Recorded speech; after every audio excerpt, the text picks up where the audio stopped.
एक बाप के साथ कंबाइंड, संतुष्ट, खुश नसीब जागती ज्योतियों को रविवार की गॉडली मॉर्निंग।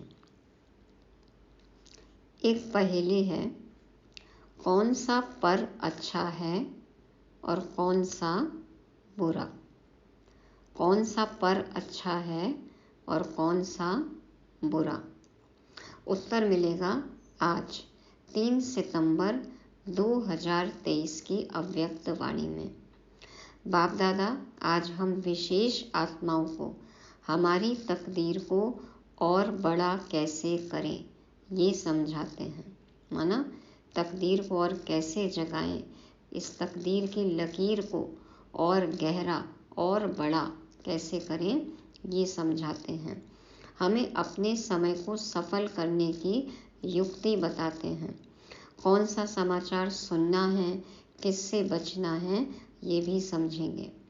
तो पहेली के उत्तर को विस्तार से समझने के लिए सुनते हैं 25 नवंबर 1995 की अव्यक्त वाणी, जिसका शीर्षक है परमत, परचिंतन और पर दर्शन से मुक्त बनो और पर उपकार करो। परमत, परचिंतन और पर दर्शन से मुक्त बनो और पर उपकार करो। आज बाप दादा अपने चारों ओर जो बाप के बच्चे हैं, विशेष हैं, उन सर्व विशेष आत्माओं को देख रहे हैं। चाहे भारत के व विदेश के किसी भी कोने में हैं, लेकिन बाप दादा सर्व विशेष आत्माओं को समीप देख रहे हैं। चाहे समक्ष हैं और चाहे दूर बैठे हैं, बाबा सभी को इमर्ज रूप में देखते हैं, पास देखते हैं। बाप दादा को अपने विशेष बच्चों को देख हर्ष होता है। जैसे आप बच्चों को बाप को देखकर खुशी होती है ना, खुशी होती है तब तो भाग करके आए हो ना। कितने उमंग उल्लास से हम जाते हैं बाबा मिलन मनाने। देखो अब तो सीज़न आया कि आया, नया सीज़न। तो बाप को भी खुशी होती है कि मेरा एक एक बच्चा विशेष आत्मा है। चाहे बुजुर्ग हैं, अनपढ़ हैं, छोटे बच्चे हैं, युवा हैं, प्रवृत्ति वाले हैं, लेकिन सारे विश्व के आगे विशेष हैं। शरीर की आयु चाहे कुछ भी हो, बाबा कहते चाहे प्रवृत्ति में रहते हैं, अनपढ़ हैं, लेकिन फिर भी सारे विश्व के आगे विशेष हैं। चाहे कितने भी बड़े बड़े वैज्ञानिक चमत्कार दिखाने वाले भी हैं, चंद्रमा तक पहुंचने वाले भी हैं, लेकिन बाप के विशेष बच्चों के आगे वो भी अनजान हैं। अभी भारत का चंद्रयान पहुंचा चंद्रमा पर, तो बाबा कहते हैं चाहे वैज्ञानिक चमत्कार दिखाने वाले हैं, चाहे चंद्रमा तक पहुंचने वाले हैं, लेकिन बाप के विशेष बच्चों के आगे वो भी अनजान हैं। किस बात से अनजान हैं? 5 ही तत्वों को जान लिया, उन्हों पर विजय भी प्राप्त कर ली, लेकिन छोटी सी बिंदु आत्मा को नहीं जाना। बाबा कहते हैं 5 तत्वों को जान लिया, विजय भी प्राप्त कर ली, पहुंच गए, नक्षत्रों तक भी पहुंच गए, लेकिन छोटी सी बिंदु आत्मा को नहीं जाना। तो न खुद को जाना और न खुदा को जाना। यहाँ छोटे बच्चे से भी पूछेंगे तुम कौन हो, तो क्या कहेगा? आत्मा हूँ कहेगा ना। आत्मा कहाँ रहती है वो भी बताएगा। और वैज्ञानिक से पूछो आत्मा क्या है, आत्मा के ज्ञान को अभी तक जान नहीं सके। रिसर्च कर रहे हैं ना, मैं कौन हूँ, इस प्रश्न का उत्तर है ही नहीं। तो बाबा कहते आत्मा के ज्ञान को अभी तक जान नहीं सके।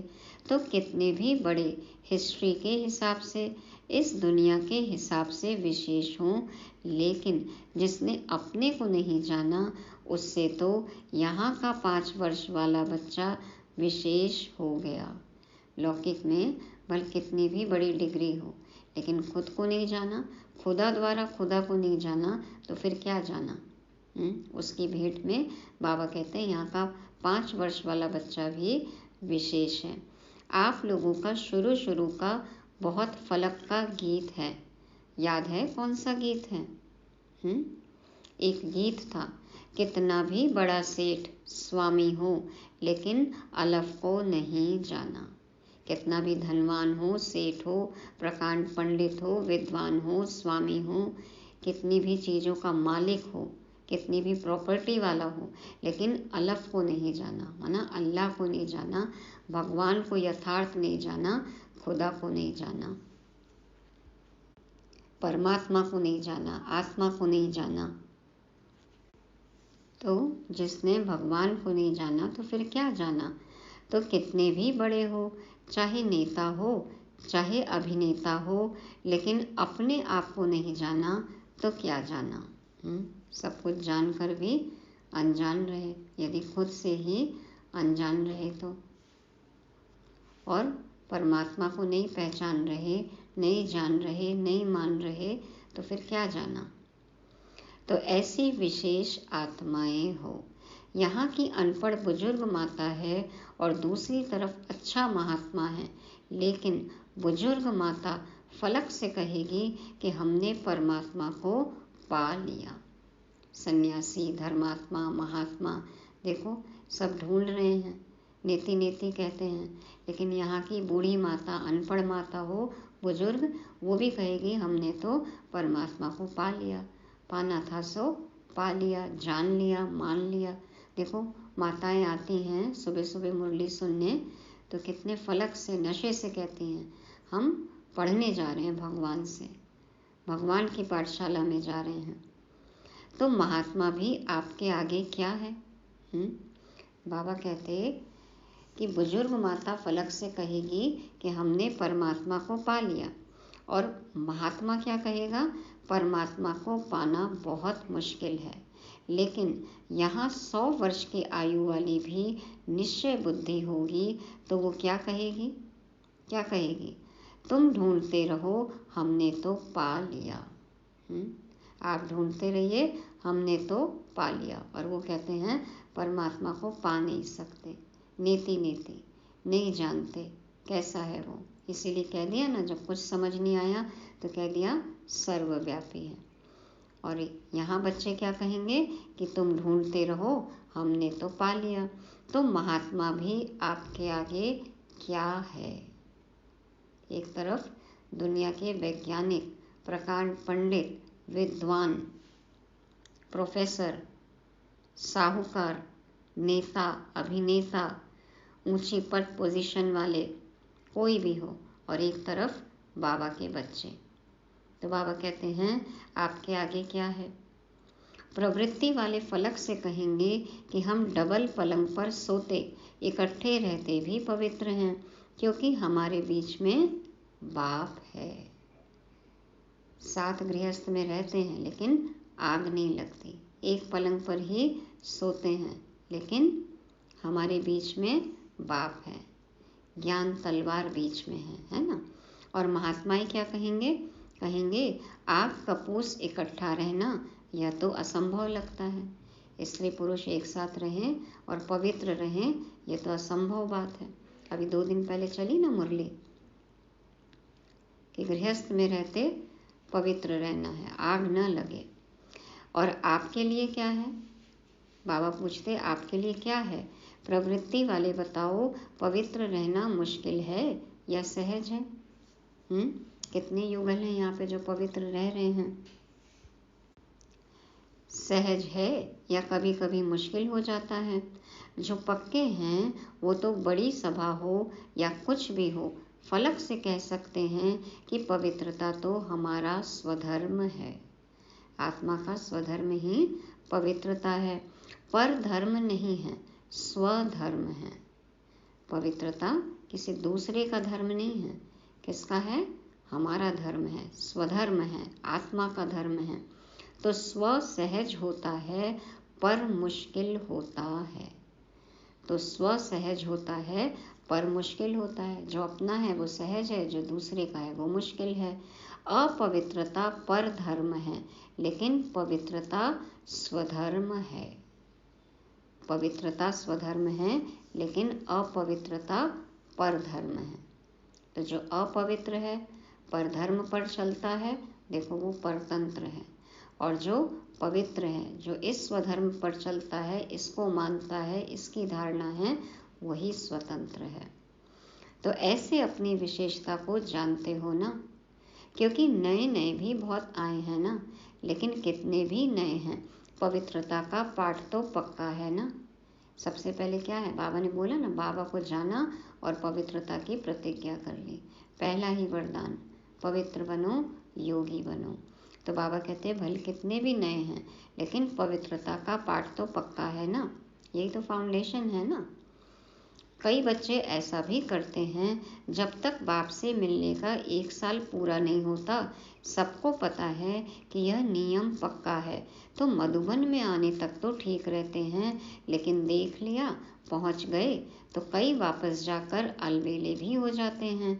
लेकिन सोचो कि पवित्रता की प्रतिज्ञा किससे की, बाप से की ना। सिर्फ ये नहीं कि जब तक मधुबन जाना है, बाबा मिलन मनाना है, तब तक नियम में चले और फिर बाबा से मिल लिए, टारगेट अचीव हो गया और फिर धारणा जो है, मर्यादाएं, नियम भूल गए। ऐसा नहीं, बाबा कहते प्रतिज्ञा किससे की है, बाप से की ना, बाप का फरमान है ना। तो बाप से प्रतिज्ञा कर और फिर अगर अलबेले होते हैं तो नुकसान किसको होगा।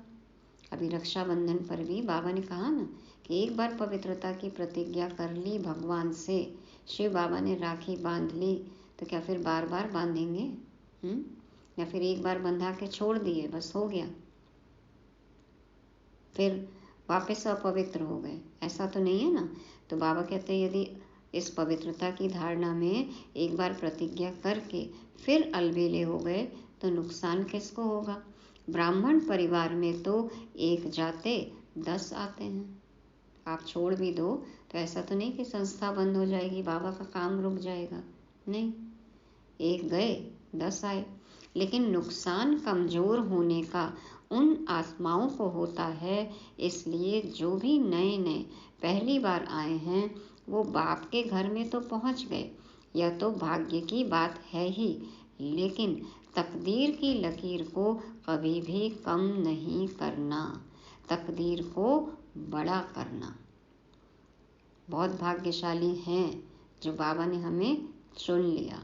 तो अब श्रीमत पर चलकर अपनी तकदीर को और चमकाना है, लकीर को और बड़ा करना है। जो बाप की इच्छा है, अरमान है, वो हमें पूरा करना है। कौन है हम? God elected, God selected souls हैं, है ना। तो कितने भाग्यशाली हैं। तो बाबा कहते हैं अब इस तकदीर की लकीर को और बड़ा करना, कम नहीं करना कि पवित्रता पर चले और फिर अपवित्र हो गए। तो धारणाओं को छोड़ना नहीं है और पक्का करना है। देखो, कोई भी बच्चा लौकिक में भी पैदा होता है तो सभी क्या कहते हैं, क्या आशीर्वाद देते हैं? सदा जिंदा रहे, बड़ी आयु रहे। तो बाप दादा भी विशेष आत्माओं की अविनाशी विशेषता देखना चाहते हैं। कहते हैं ना, चिरंजीवी भव, आयुष्मान भव। तो बाबा कहते हैं बाबा भी विशेष आत्माओं की, बच्चों की अविनाशी विशेषता देखना चाहते हैं, थोड़े टाइम की नहीं, 1 साल चले 2 साल चले ये नहीं, अविनाशी रहने वाले को ही अविनाशी प्रारब्ध प्राप्त होती है। जो सदा इस मार्ग पर चलेंगे, बाबा कहते हैं उनको ही 21 जन्मों की अविनाशी प्रारब्ध प्राप्त होती है। तो माताएं भी पक्की हैं, क्योंकि चाहे आप 1 साल के हो या 2 साल के हो, 4 साल के हो, लेकिन समाप्ति तो एक ही समय होनी है ना।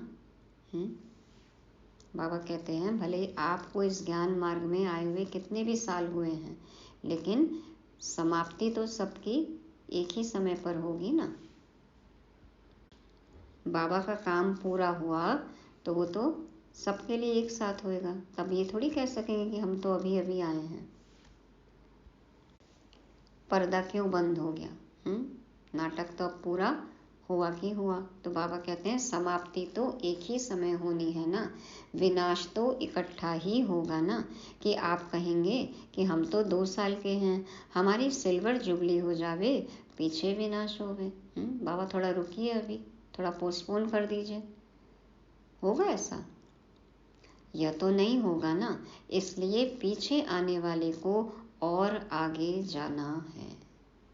पीछे आए, लेट आए, यदि ये महसूस होता है, अनुभव होता है, तब तो और तीव्र पुरुषार्थ करना है, गैलप करना है ना, छलांग लगानी है, उड़ना है। थोड़े समय में बहुत कमाई कर सकते हो, फिर भी आप लोगों को पुरुषार्थ का समय मिला है। तो ये तो 95 की मुरली है और अब है 2023। आगे चल करके तो इतना समय भी नहीं मिलेगा।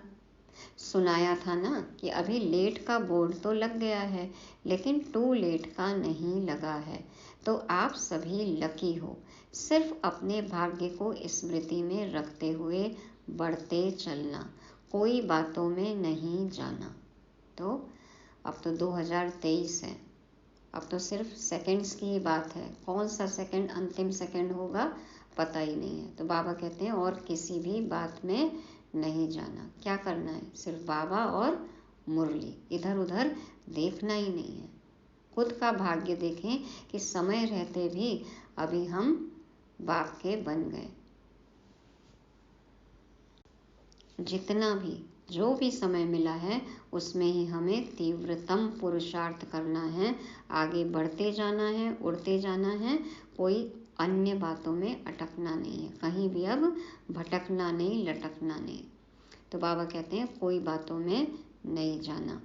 आज बाप दादा देख रहे थे कि बच्चों के पुरुषार्थ का समय वेस्ट क्यों जाता है। अब जबकि हम आए ही देर से हैं तो फिर इधर उधर समय क्यों वेस्ट करते हैं, जबकि पुरुषार्थ करना चाहिए। चाहता कोई नहीं है, सब चाहते हैं कि हमारा समय सफल हो, लेकिन बीच बीच में कहाँ आधा घंटा, कहाँ 15 मिनट, कहाँ 5 मिनट वेस्ट चला जाता है। सिर्फ इतना ही जाता है। यदि हम चेक करें ईमानदारी से तो कितना समय हम वेस्ट करते हैं। तो बाबा कहते तो उसका कारण क्या। आज बाप दादा ने देखा कि मेजॉरिटी का विशेष पुरुषार्थ जो कम या ढीला होता है उसके 3 कारण हैं।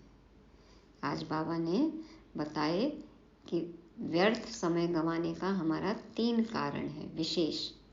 पहला, चलते चलते श्रीमत के साथ साथ आत्माओं की परमत मिक्स कर देते हैं।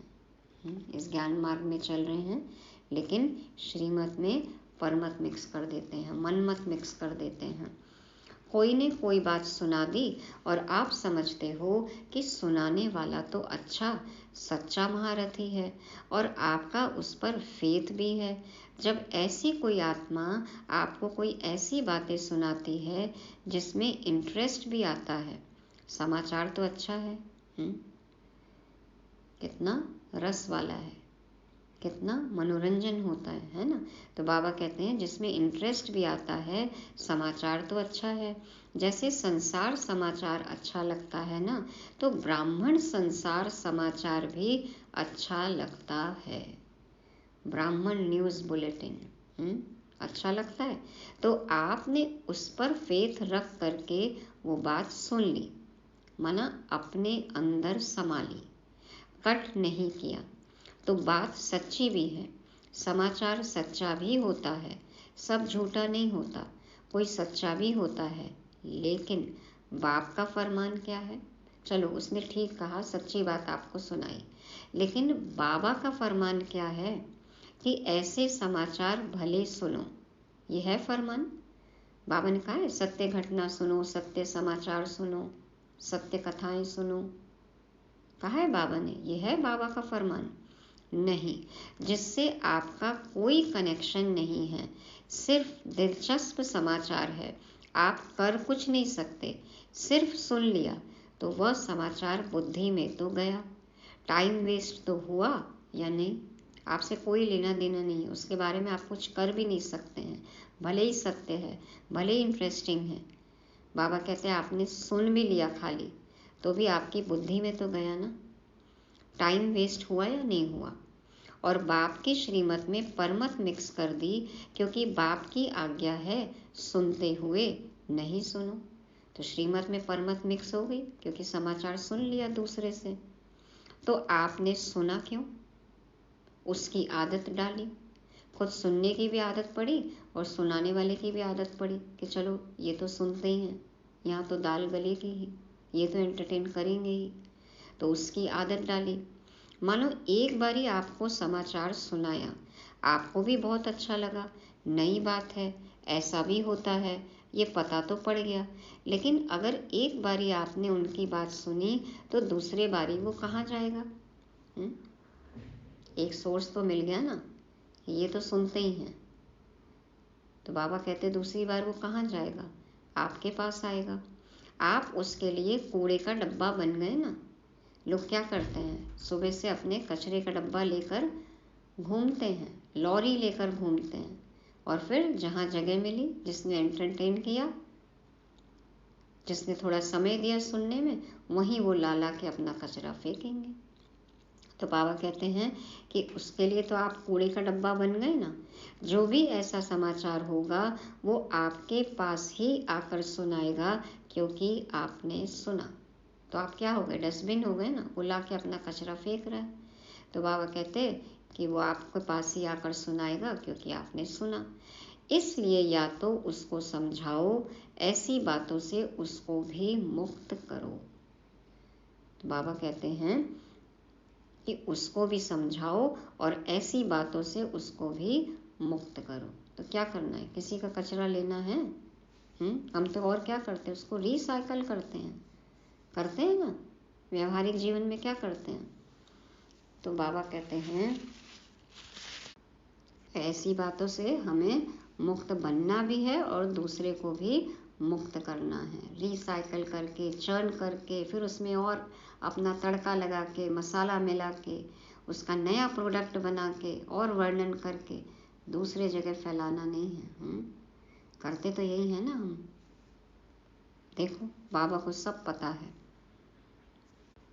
आगे बाबा कहते सुन करके इंटरेस्ट नहीं बढ़ाओ, लेकिन अगर सुनते हो तो आप में इतनी ताकत हो जो उसको भी सदा के लिए फुल स्टॉप लगा दो। श्रीमत है, इस तरह से उसको भी समझाओ कि उसके अंदर भी वो चलना बंद हो जाए। तो फुल स्टॉप लगाना है, खुद भी नहीं सुनना है और उसके अंदर भी फुल स्टॉप लगा दो। इतनी ताकत हो कि खुद की भी आदत बदले और औरों की भी ये गंदी आदत को हम दूर कर सके, उनसे उनको छुड़ा सके, बचा सके। इसलिए सदा के लिए फुल स्टॉप लगा दो। अपने अंदर भी फुल स्टॉप लगाओ। जिस व्यक्ति का समाचार सुना उसके प्रति दृष्टि में व संकल्प में भी घृणा भाव बिल्कुल नहीं हो। हमारा कोई लेना देना नहीं होता ना, फिर भी एक इमेज बना लेते हैं। तो बाबा कहते हैं कि जिसके प्रति समाचार सुना तो दृष्टि में व संकल्प में भी घृणा भाव बिल्कुल नहीं हो। इतनी पावर आप में है तो यह सुनना नहीं हुआ, उसका कल्याण करना हुआ। चलो आपने सुन लिया, लेकिन आप अपने अंदर अब चर्निंग नहीं कर रहे हो, या आपके अंदर वो बात समाती नहीं है, और आप दूसरों की भी आदत को यदि बदली करने की ताकत रखते हो, तो बाबा कहते हैं फिर ये सुनना नहीं हुआ, फिर ये क्या हो गया? कल्याण करना हुआ। क्योंकि आपने उसको भी उसकी गंदी आदत से छुड़ा दिया, दूर कर दिया, और खुद भी बच गए। तो स्व कल्याण भी हुआ और सर्व कल्याण, पर कल्याण ये भी हुआ, और विश्व कल्याण भी हुआ, क्योंकि वायुमंडल में फिर नेगेटिविटी नहीं फैलेगी। तो कल्याण ही कल्याण है। लेकिन रिजल्ट में देखा जाता है मेजॉरिटी थोड़ा थोड़ा किचड़ा इकट्ठा होते होते ये घृणा भाव या चाल चलन में अंतर आ जाता है। हम कितना भी कहें कि हम प्रभावित नहीं होते, लेकिन ये क्या है, सबकॉन्शियस माइंड में बैठता जाता है। धीरे धीरे हमारे संस्कार बन जाते हैं, धारणा बन जाती है उस व्यक्ति के प्रति। तो घृणा भाव या चाल चलन में अंतर आ जाता है। फिर हमारा व्यवहार परिवर्तन हो जाता है उस आत्मा के प्रति, सोच बदल जाती है। और कुछ भी नहीं होगा ना, तो उस आत्मा के प्रति सेवा करने की भावना नहीं होगी, भारीपन होगा। चलो आपने किया नहीं कर्म में, लेकिन फिर भी संकल्प में चलेगा। जब भी उस आत्मा का नाम आएगा तो भारीपन महसूस होगा, नेगेटिव वाइब्रेशन ही जाएंगे, सेवा करने की भावना नहीं होगी। इसको कहा जाता है श्रीमत में परमत मिलाना। हो गई ना, श्रीमत में परमत मिक्स। समाचार तो बाप दादा भी सुनते हैं, लेकिन होता क्या है, बाबा से ज़्यादा समाचार कोई सुनता है? और कितनी आत्माओं का समाचार बाबा सुनते हैं, देखो। लेकिन क्या होता है, मेजॉरिटी का भाव बदल जाता है, सुनाने में भी भाव बदल जाता है। एक आकर कहता है, मैंने देखा कि ये दो बात कर रहे थे, और एक का सुना हुआ, दूसरा फिर कहते हैं नहीं नहीं खड़े भी थे, और बहुत अच्छी तरह से नहीं खड़े थे, दूसरा एडिशन हुआ। फिर तीसरा कहेगा इन्हों का तो होता ही है। कितना भाव बदल गया। तो कोई भी बात होती है, कोई कहता है, तो सब अपनी अपनी समझ से कहते हैं, अपनी अपनी तरह से जज करते हैं और फिर उस बात को प्रेजेंट करते हैं। तो बाबा एक उदाहरण देते हैं कि सुनाने में भी भाव बदल जाता है। एक आकर कहता है कि मैंने देखा कि ये दो बात कर रहे थे, और एक का सुना हुआ, दूसरा फिर कहते हैं नहीं नहीं खड़े भी थे, और बहुत अच्छी तरह से नहीं खड़े थे, तो दूसरा एडिशन हुआ। फिर तीसरा कहेगा इन्हों का तो होता ही है। तो कितना भाव बदल गया, उन्हों की भावना क्या और बातों में भाव कितना बदल जाता है। तो ये परमत वायुमंडल को खराब कर देता है। तो जो टाइम वेस्ट जाता है उसका एक कारण परमत और दूसरा कारण है पर चिंतन। कोई एक बात होती है, उसको लोग अपनी तरह से देखते हैं, बताते हैं, उसका चिंतन करते हैं, समझते हैं, सबकी अलग अलग समझ है। तो बाबा कहते हैं टाइम तो वेस्ट जाता है ना। एक कारण क्या हुआ, परमत, और फिर दूसरा कारण है पर चिंतन। एक से बात सुनी तो 8-10 को नहीं सुनावे, यह हो नहीं सकता। आपको बता रहे, लेकिन आप किसी और को कहना मत, आप ही को बता रहे हैं सिर्फ। ऐसे कह के कितने लोग तक बात पहुंच जाती है। तो बाबा कहते हैं कि एक ने बात सुनी तो 8-10 को नहीं सुनावे, यह हो नहीं सकता। उल्टी करने की आदत है ना, नहीं तो बदहजमी हो जाती है खुद को। अगर कोई दूर देश में भी होगा ना, तो भी उसको पत्र में भी लिख देंगे, यहाँ बहुत नई बात हुई है, आप आएंगे ना तो ज़रूर सुनाएंगे। और आजकल तो तुरंत वीडियो रिकॉर्डिंग करके ही भेज देते हैं, है ना। मैसेज करना, बताना तो दूर की बात है, कितनी जल्दी मैसेजेस फॉरवर्ड होते हैं।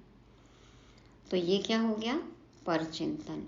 समझो आपने 4 को सुनाया, उन 4 की भावना उस आत्मा के प्रति आपने खराब तो की ना, और परचिंतन शुरू हुआ तो इसकी गति बड़ी फास्ट और लंबी होती है। किसी के बारे में सुनाया तो अन्य आत्माओं को सुनाया, तो उनके भी भाव उस आत्मा के प्रति बदल गए, और फिर उन्होंने औरों को बताया, तो वातावरण कितनी जल्दी नेगेटिव हो जाता है, क्योंकि सब सोचने लगते हैं फिर उस आत्मा के बारे में। तो बाबा कहते हैं कि उन 4 की भावना उस आत्मा के प्रति आपने खराब तो की ना, और पर चिंतन शुरू हुआ तो इसकी गति बड़ी फास्ट और लंबी होती है। इसीलिए देखो आज पूरे संसार का वाइब्रेशन कैसा है। किसी के बारे में हम अच्छी बातें करते हैं तो बाबा कहते हैं इसकी गति बड़ी फास्ट और लंबी है। पर चिंतन 1-2 सेकंड में पूरा नहीं होता। जैसे बाप दादा सुनाते हैं कि जब किसको भी ज्ञान सुनाओ तो इंटरेस्ट दिलाने के लिए उसको कहानी के रीति से सुनाओ। पहले ये हुआ, फिर क्या हुआ, फिर क्या हुआ, फिर क्या हुआ, तो इंटरेस्ट बढ़ता है ना। एक के बाद एक जैसे एपिसोड आते हैं, टू बी कंटिन्यूड, ऐसे पॉइंट पे लाके छोड़ देते हैं, तो इंटरेस्ट बढ़ता है ना। ऐसे जो पर चिंतन होता है वो भी एक इंटरेस्टेड होता है। बाबा कहते हैं बहुत मनोरंजन होता है उसमें दूसरा जरूर सोचेगा फिर क्या हुआ, फिर ऐसे हुआ, हाँ ऐसे हुआ होगा। तो ये भी कहानी बड़ी लंबी है। बाप दादा तो सबके दिल की बातें सुनते भी हैं, देखते भी हैं। बाबा तो हर किसी का एपिसोड देख रहे हैं। कोई कितना भी छिपाने की कोशिश करे, सिर्फ बाप दादा कहाँ कहाँ लोक संग्रह के अर्थ खुला इशारा नहीं देते, बाकी जानते सब हैं, देखते सब हैं। बाबा कह रहे हैं कि मैं जानता सब हूँ, देखता सब हूँ, लेकिन साफ साफ बाबा बोल नहीं रहे हैं, नाम नहीं ले रहे हैं, सिर्फ इशारा दे रहे हैं। तो समझदार को इशारा काफी है। तो बाबा समझदार बच्चों को इशारा दे रहे हैं, सबके सामने खुल के नाम नहीं ले रहे हैं। तो समझना है हमें। बाबा जानते सब हैं, देखते सब हैं, लेकिन पब्लिकली नहीं बोल रहे हैं बाबा। कोई कितना भी कहे कि नहीं मैं तो कभी नहीं करता, बाप दादा के पास रजिस्टर है, कितनी बार किया, क्या क्या किया, किस समय किया, कितनों से किया, यह सब रजिस्टर है। ऑडियो वीडियो सब बाबा प्रूफ सहित बता सकते हैं। ऊपर वाले के पास न कलम न दवात, फिर भी रखता है वो सबका हिसाब। तो देखो बाबा कहते हैं रजिस्टर है, कितने बार किया, क्या क्या किया, किस समय किया, कितनों से किया, सब रजिस्टर है। सिर्फ कहाँ कहाँ चुप रहना पड़ता है। बाबा कह रहे हैं चुप रहना पड़ता है, मैं बताता नहीं हूँ। तो दूसरी बात सुनाई, पर चिंतन, उसका स्वचिंतन कभी नहीं चलेगा। जो पर चिंतन करेगा वह स्वचिंतन कहाँ करेगा, समय ही नहीं रहेगा जब पर चिंतन में बिजी है। तो कोई भी बात होगी, पर चिंतन वाला अपनी गलती भी दूसरे पर लगाएगा, फिर होता है ब्लेम गेम।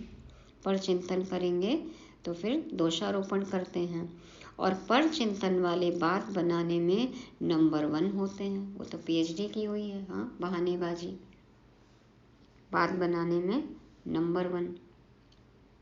पूरी अपनी गलती दूसरे के प्रति ऐसे सिद्ध करेंगे जो सुनने वाले बड़ों को भी चुप रहना पड़ता है। इतने शातिर होते हैं, इतनी चतुराई से खुद को प्रेजेंट करते हैं, खुद की बात को, कि बाबा कहते कि जो सीनियर्स हैं, बड़े हैं, उनको भी चुप हो जाना पड़ता है। उनके पास कहने को फिर कोई पॉइंट ही नहीं रहता।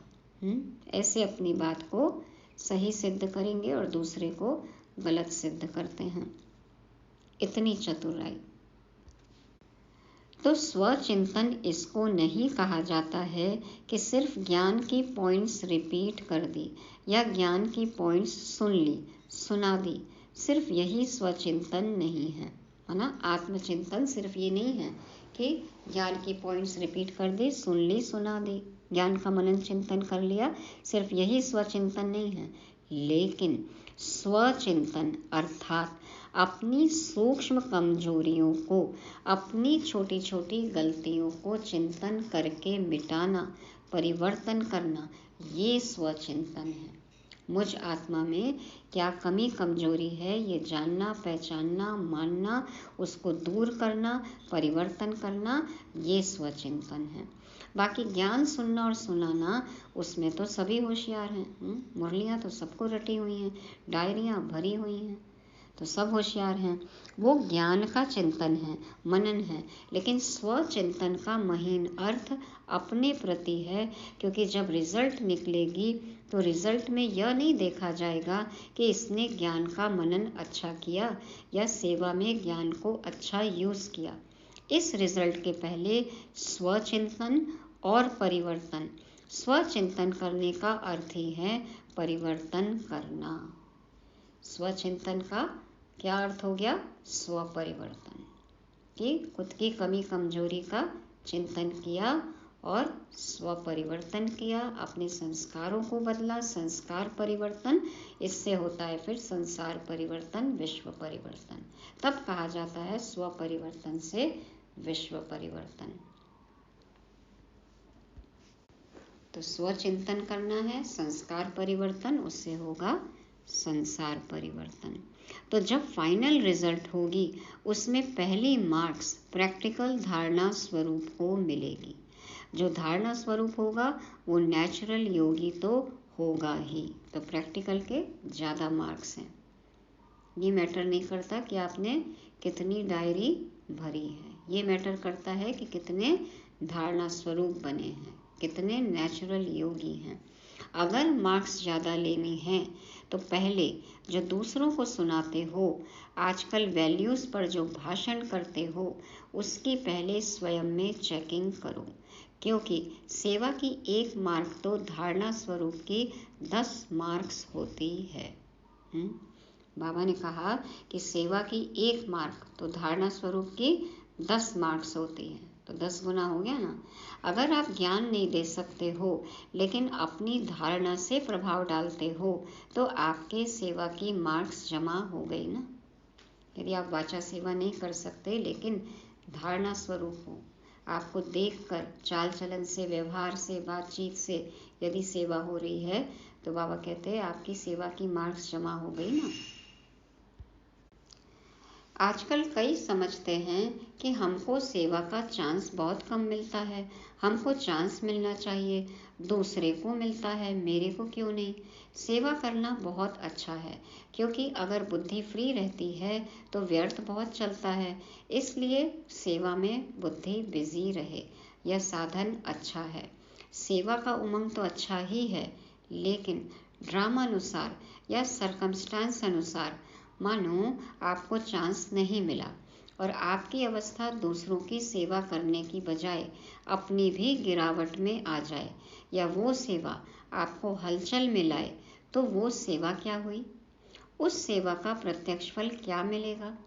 सच्ची सेवा, प्यार से सेवा, सभी की दुआओं से सेवा, उसका प्रत्यक्ष फल खुशी होती है। और अगर सेवा में फीलिंग आ गई तो यहाँ ब्राह्मण फीलिंग को क्या कहते हैं? फ्लू। तो यदि सेवा करते हुए भी बहुत विचार चलते हैं, अवस्था गिरती है, तो फिर ऐसी सेवा किस काम की? सेवा बड़ी है या स्थिति बड़ी है? तो अच्छी स्थिति से तो खुद ही सेवा हो जाती है। तो बाबा कहते हैं कि यदि सेवा में फीलिंग आ गई तो यहाँ ब्राह्मण फीलिंग को क्या कहते हैं? फ्लू। फ्लू वाला क्या करता है? सो जाता है। जिसको फ्लू हुआ है, बाबा कहते हो तो सो जाता है, खाना नहीं खाएगा, सो जाएगा। यहाँ भी फीलिंग आती है तो या खाना छोड़ेगा या रूठ करके बैठ जाएगा। सेंटर आने ही छोड़ देंगे, ज्ञान ही छोड़ देंगे, बाबा को ही छोड़ देंगे। तो यह फ्लू हुआ ना। अगर आप धारणा स्वरूप हो, सच्चे सेवाधारी हो, स्वार्थी सेवा नहीं। एक होती है कल्याण के भावना की सेवा और दूसरी होती है स्वार्थ से।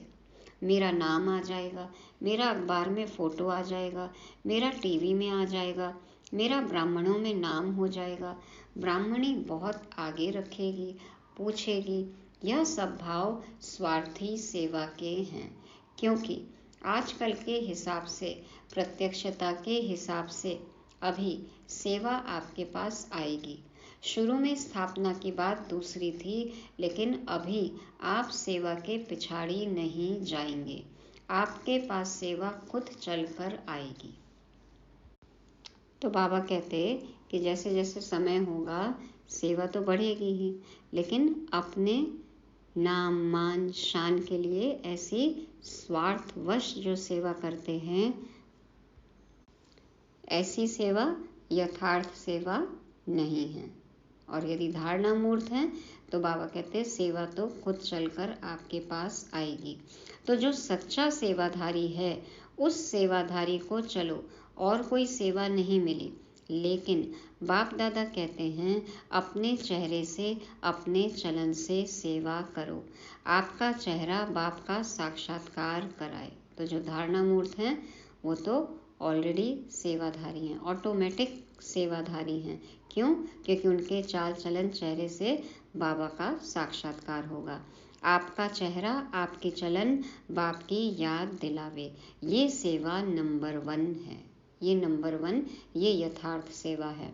ऐसे सेवाधारी जिनमें स्वार्थ भाव नहीं हो, ऐसे नहीं मुझे ही चांस मिले, मेरे को ही मिलना चाहिए, क्यों नहीं मिलता। ऐसे संकल्प को भी स्वार्थ कहा जाता है। यदि ये संकल्प हुआ कि मुझे चांस नहीं मिलता, मुझे ही मिलना चाहिए, तो बाबा कहते कि ये संकल्प भी स्वार्थ है। चाहे ब्राह्मण परिवार में आपका नाम नामी ग्रामी नहीं है, सेवाधारी अच्छे हो, फिर भी आपका नाम नहीं है, लेकिन बाप के पास तो नाम है ना। जब बाप के दिल पर नाम है तो और क्या चाहिए। बाबा कहते चलो कोई अखबार में, मैगजीन में या ब्राह्मण परिवार में आपका नाम नहीं है, लेकिन यदि सच्चे दिल से सेवा कर रहे हैं, निस्वार्थ सेवाधारी हैं, तो बाबा के दिल पर नाम है छपा हुआ, और क्या चाहिए।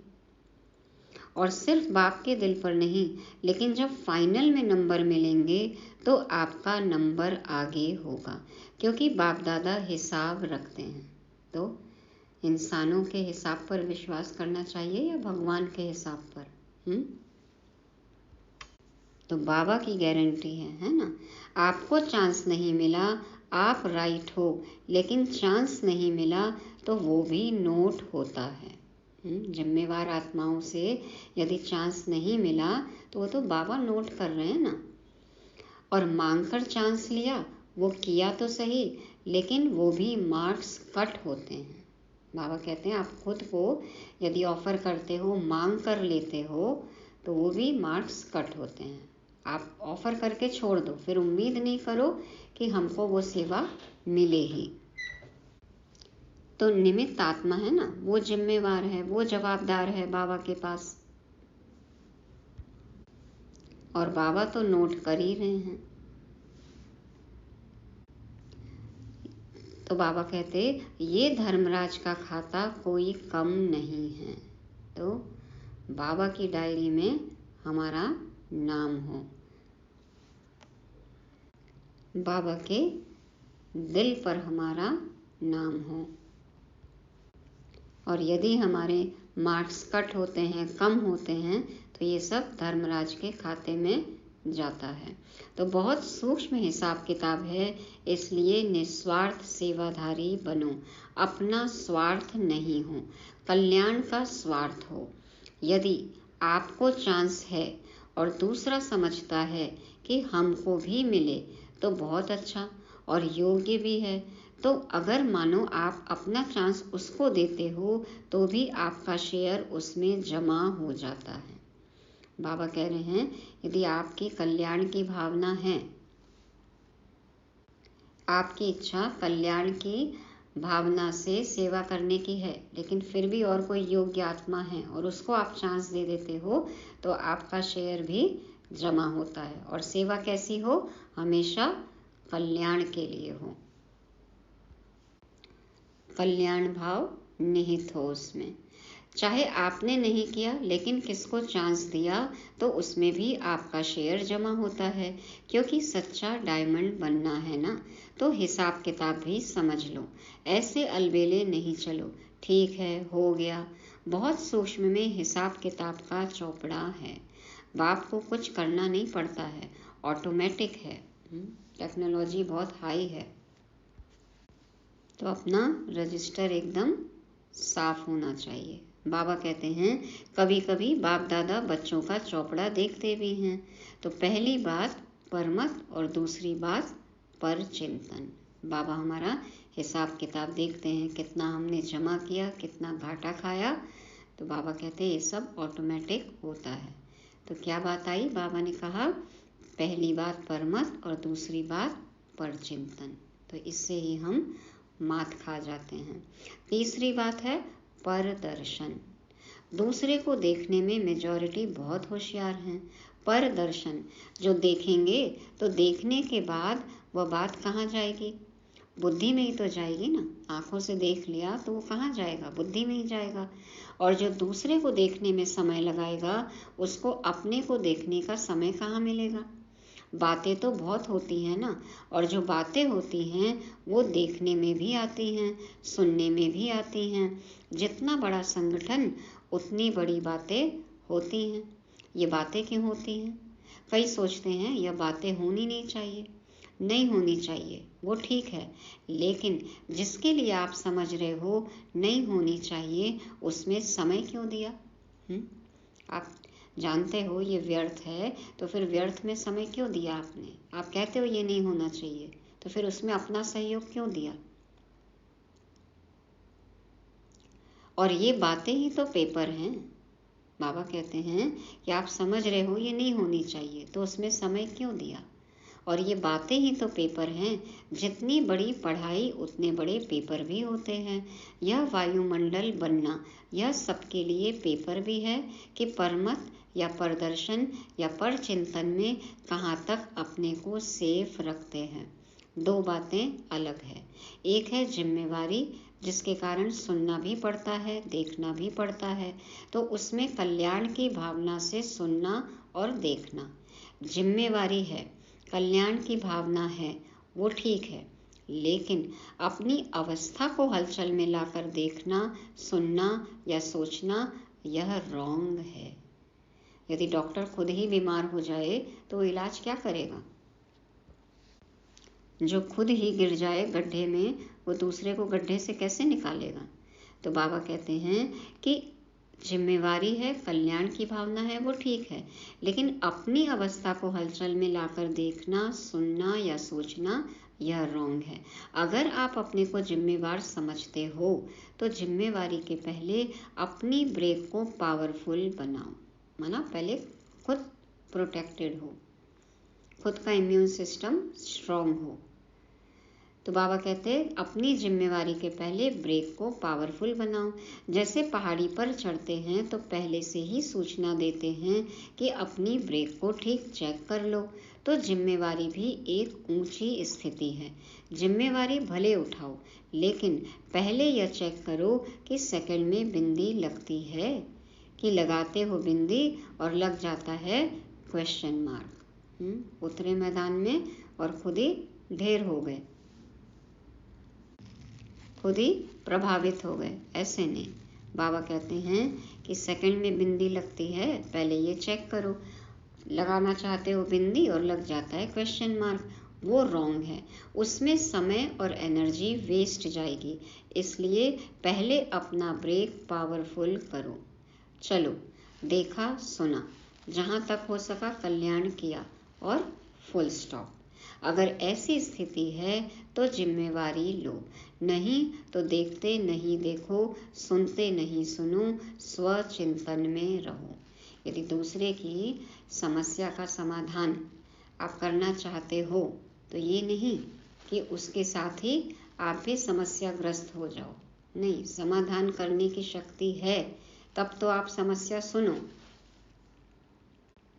और समस्या का समाधान उसको बताकर फिर आप भूल जाओ। ये नहीं कि फिर उसकी बातें आपके मन में चल रही हैं। तो बाबा कहते चलो, देखा सुना, जहाँ तक हो सका कल्याण किया और फुल स्टॉप। अगर ऐसी स्थिति है तो जिम्मेवारी लो, नहीं तो देखते नहीं देखो, सुनते नहीं सुनो, स्वचिंतन में रहो। फायदा इसमें है। और स्वचिंतन का क्या अर्थ बताया आज बाबा ने? स्वपरिवर्तन। तो फायदा इसमें है। तो आज का पाठ क्या हुआ? परमत, परचिंतन और प्रदर्शन, इन तीन बातों से मुक्त बनो और एक बात धारण करो। वो एक बात है पर उपकारी बनो। तो पहले का उत्तर क्या हुआ? कौन सा पर अच्छा है? पर उपकार अच्छा है। और कौन सा बुरा है? परमत, परचिंतन और प्रदर्शन। तो बाबा कहते हैं 3 प्रकार की पर को खत्म करो और एक पर माना पर उपकारी बनो। बनना आएगा तो किन बातों से मुक्त बनेंगे? माताएं क्या करेंगी?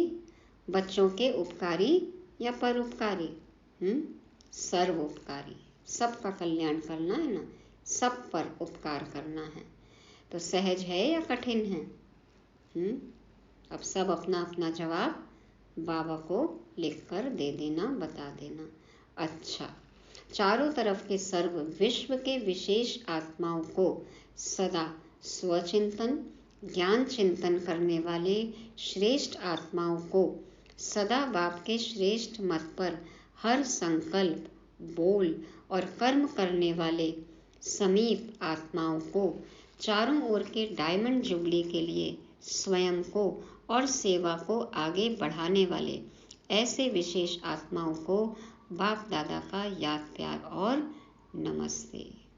हम परोपकारी बच्चों का रूहानी बाप दादा को याद प्यार गुड मॉर्निंग और नमस्ते। शुक्रिया बाबा, शुक्रिया।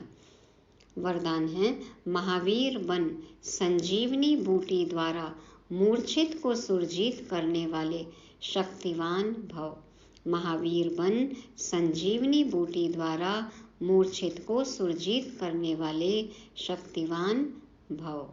बाप दादा समझाते हैं, जैसे सूर्य स्वयं शक्तिशाली है तो चारों ओर अपनी शक्ति से प्रकाश फैलाता है, ऐसे शक्तिवान बन अनेकों को संजीवनी बूटी देकर मूर्छित को सुरजीत बनाने की सेवा करते रहो, तब कहेंगे महावीर।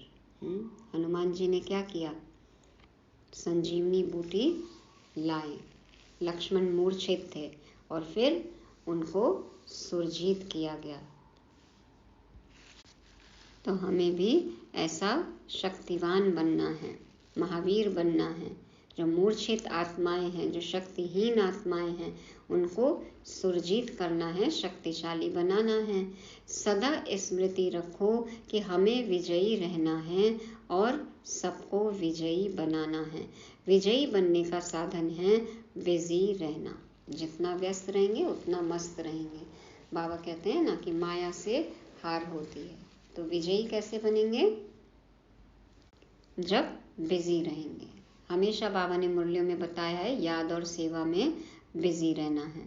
स्व कल्याण अथवा विश्व कल्याण के कार्य में बिजी रहो तो विघ्न विनाशक वायुमंडल बनता जाएगा। स्व कल्याण अथवा विश्व कल्याण। स्वचिंतन, स्व परिवर्तन में रहना है। विश्व कल्याण, विश्व परिवर्तन ऑटोमेटिक हो जाएगा। तो बाबा कहते हैं कि स्व कल्याण अथवा विश्व कल्याण के कार्य में बिजी रहो तो विघ्न विनाशक वायुमंडल बनता जाएगा। बाबा के साथ हैं, याद सेवा में बिजी हैं, तो माया आएगी ही नहीं पास में। माया माया लगेगी नहीं, विघ्न लगेंगे ही नहीं। निर्विघ्न बनते जाएंगे तो विघ्न विनाशक वायुमंडल बनता जाएगा। खुद भी निर्विघ्न और औरों का विघ्न भी हम दूर करने वाले बन जाएंगे। गणेश को कहते हैं ना विघ्न विनाशक, तो हमें ऐसा हनुमान, ऐसा गणेश बनना है। स्लोगन है, दिल सदा एक दिलाराम में लगी रहे, यही सच्ची तपस्या है। दिल सदा एक दिलाराम में लगी रहे, यही सच्ची तपस्या है। कौन है दिल को आराम देने वाला? शिव बाबा। तो ये दिल सदा शिव बाबा में लगा रहे। मन, बुद्धि, दिल सब कुछ शिव बाबा में लगा रहे। और शरीर से भी एकाग्र। तो शरीर, मन, बुद्धि, दिल से एकाग्र होकर बाबा को याद करना है, यही सच्ची तपस्या है। तो ये थी आज की अव्यक्त मुरली, जिसको रिवाइज करेंगे। बाप दादा विशेष आत्माओं से मिलने आए। हम विशेष क्यों हैं? क्योंकि परमात्मा को पा लिए। तो पवित्र रहकर अपनी तकदीर की लकीर को और बड़ा करना है। सदा इस मार्ग पर चलते रहना है। पुरुषार्थ के समय को वेस्ट नहीं करना है। परमत, परचिंतन, परदर्शन से दूर रहना है। स्वचिंतन, स्वदर्शन करना है। श्रीमत पर चलना है। स्व परिवर्तन करना है। निस्वार्थ सेवा में बिजी रहना है। सच्चा डायमंड बनना है। अभ्यास कौन सा हो? 1 सेकंड में बिंदी लगाने का अभ्यास हो। सर्व उपकारी बनना है। सार में कहें, परदर्शन, परचिंतन, परमत से दूर रहना है, परोपकारी बनना है। शक्तिवान बनने का हमें वरदान मिला और दिलाराम में ही हमारा दिल लगा रहे। पूरी मुरली से स्वमान लेंगे, मैं परोपकारी आत्मा हूँ। मैं परोपकारी आत्मा हूँ। ओम शांति। करते चलो सबका भला। जीवन को जीने की ये है कला।